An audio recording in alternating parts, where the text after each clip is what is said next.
இப்பொழுது நல்லாட்சி அரசாங்கமாக ஆட்சி அமைத்துக் கொண்டிருக்கிறார்கள்.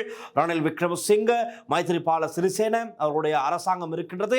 இப்பொழுது பல ஃபைல்கள், அதாவது அந்த நல்லாட்சி என்று அரசாங்கம் சொல்லப்படுகின்ற காலகட்டத்திலே ராஜபக்சர்கள் மீது இவர்கள் கோபம், கீரியும் பாவமாகத்தான் இருந்தார்கள். இப்பொழுது தானே அனைவரும் ஒன்றாக ஒற்றுமையாக ஒரே பிளேட்டில் சாப்பிட்டுக் கொண்டிருக்கிறார்கள். ஆனால் அப்போது அப்படி இல்லை, விரோதமாகத்தான் இருந்தது. அது மக்களுக்கு காண்பித்த கண்காட்சியா அல்லது உண்மையாக விரோதமா என்பது நாங்கள் சற்று சிந்தித்து பார்க்க வேண்டும். எப்படி இருப்பினும் அந்த நல்லாட்சி அரசாங்க காலகட்டத்திலே நிறைய விசாரணைகள் நடத்தப்பட்டது, நிறைய குற்றச்சாட்டுகள் முன்வைக்கப்பட்டது.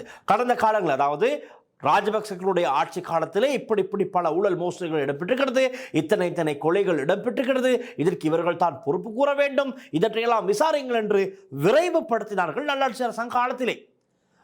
ஏன் மேலும் சொல்ல வேண்டும் என்றால், அனுரகுமார் திசாநாயக்கவுடைய இந்த அரசாங்கத்திலே முன்னெடுக்கப்படுகின்ற பல வழக்கு விசாரணைகள் கூட நல்லாட்சி அரசாங்க காலத்திலே முன்வைக்கப்பட்ட குற்றச்சாட்டுகள் தான். அவர்கள் தான் முதலாவதாக கேஸ் ஃபைல் செய்கிறார்கள்.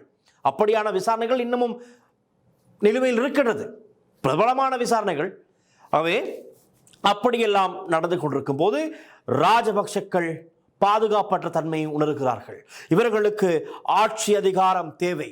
அவர்கள் மீது இருக்கின்ற பழி குற்றச்சாட்டுக்களை எல்லாம் இல்லாதொழிக்க அவர்களுக்கு மீண்டும் இந்த அதிகாரம் தேவைப்படுகின்றது. அதற்கு என்ன செய்யலாம் என்று சிந்தித்துக் கொண்டிருக்கும் போது தான் மற்றொரு வழியிலே சூழ்ச்சி செய்யப்படுகின்றது. சுரேஷ் சலைவை வைத்து, ரைட், சுரேஷ் சலை தான் கோலையா, இன்னொரு கோலையா தான் சந்திரகாந்தன் பிள்ளையான், ரைட், இப்படி இருக்கின்றது. இப்போ ஜோசப் பரராஜசிங்கம் படுகொலை வழக்கிலே சந்திரகாந்தன், இந்த பிள்ளையான் சிறையில் அடைக்கப்படுகின்றார். மட்டக்களப்பு சிறையில் அடைக்கப்பட்ட போது அங்கு இன்னொரு தரப்பினர் இவரோடு இணைந்து கொள்கிறார்கள், சிறையில் அடைக்கப்படுகிறார்கள்.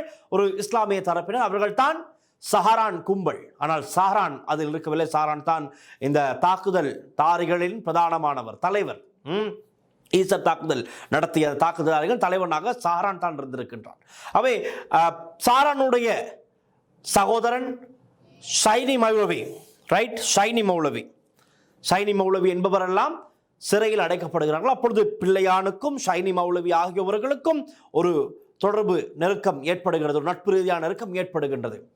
இந்த ஷைனி மௌலவி உட்பட இந்த குழுவினர், அவர்களுடைய தேவை என்னவென்றால், தங்களுடைய மதத்துக்காக ஆன்மீக ரீதியாக மரணமடைந்து சொர்க்கத்திற்கு செல்ல வேண்டும் என்பதுதான் அவர்களுடைய நோக்கமாக இருக்கின்றது.